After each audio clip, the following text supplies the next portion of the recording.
These 5 obsessions are ruining your trading, and here's why. Hello and welcome back to FXX. I, of course, am Max, and today, this one might sting a little. In fact, if you join 5 signal groups, this might sting. And if your chart currently looks like a Christmas tree after a collision with a NASA control panel, we really need to have a chat. Because today we're talking about something that quietly destroys more traders than a bad strategy ever could.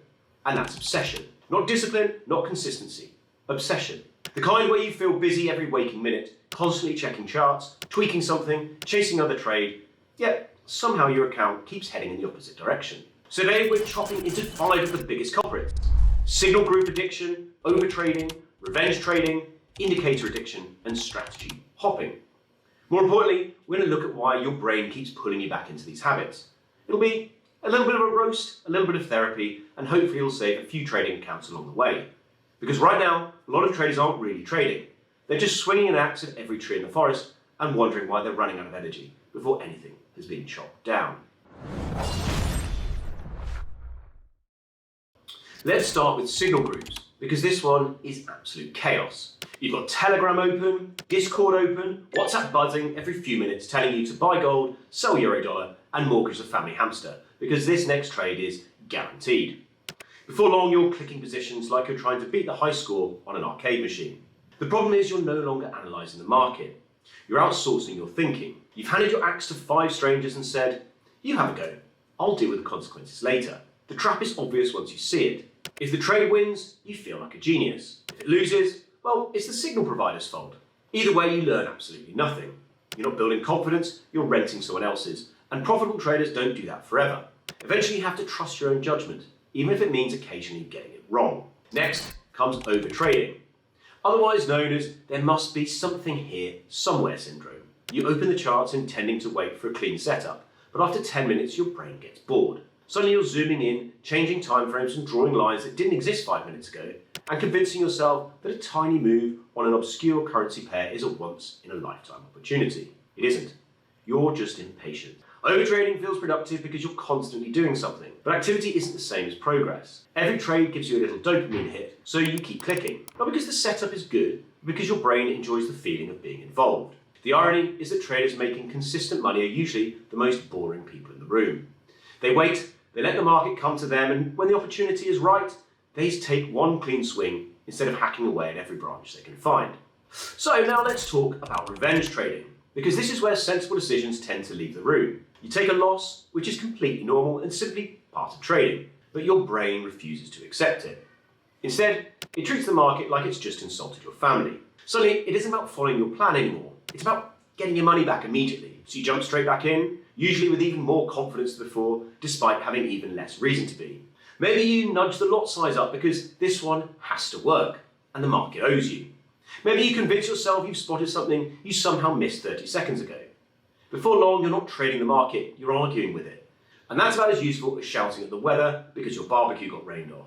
The market doesn't know you exist, it doesn't owe you a refund, and it certainly isn't trying to wind you up. But if emotion gets behind the wheel, one loss quickly becomes 2, 2 becomes 3, and an ordinary trading session somehow turns into an archaeological dig for the remains of your account. Then we come to one of my personal favourites, indicator addiction. If your chart currently has RSI, MACD, Bollinger Bands, Fibonacci levels, 3 moving averages, and something that looks like it belongs in mission control, this might be your intervention. Somewhere along the line, traders convinced themselves that more indicators meant more certainty, when in reality it usually just means more confusion. You've built a dashboard, not a trading plan. You're sitting there waiting for 6 different signals to agree with each other, like they're trying to elect a new pope. And by the time they finally do, the move has already happened. Or even worse, half of them are saying buy, the other half are saying sell, and you're frozen in front of the screen wondering whether to trade or just make another cup of tea. Having more indicators doesn't remove responsibility. They simply hide it behind colourful lines. The best traders I know don't have the busiest charts, they have the clearest thinking. Simplicity nearly always beats complexity because clarity makes decisions easier, and good decisions are what actually make money. Finally then, we have strategy hopping, which is probably the most common obsession of them all. Some traders change strategies more often than they change their bed sheets. Last week, they were breakout traders. Then they watched 2 YouTube videos and suddenly became supply and demand experts. A few days later, they're drawing liquidity zones like they're decoding the Da Vinci Code, and by next weekend, they're learning institutional order flow from a bloke filming next to a rented Lamborghini in Dubai. Every new strategy promises to be the missing piece, the holy grail, the magic answer that explains why the last one didn't work. The problem isn't the strategy, it's that none of them ever get enough time to prove themselves. Instead of sharpening one axe until it becomes effective, you keep throwing it away and buying another one. Meanwhile, the consistently profitable traders are quietly using the same straightforward approach they've trusted for years, because they've mastered their art rather than abandoned it. The thread running through all of these obsessions is simple. Your brain mistakes activity for progress. Checking charts, joining groups, tweaking indicators and taking trades, you must be getting somewhere. But markets don't reward busyness, they reward good decisions. So instead of aiming for 10 average trades, aim for one excellent one. Instead of chasing someone else's signals, build your own understanding. Instead of reacting emotionally, trust the plan you made before emotions got involved. You don't need to chop down the whole forest every day.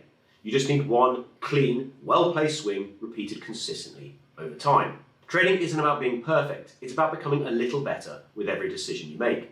The moment you stop chasing everything and start focusing on quality instead of quantity, you'll be amazed how much quieter your trading becomes. And, strangely enough, how much better your results will become as well. If this video hit a little close to home, let me know in the comments which obsession you're most guilty of. We've all been there, myself very much included.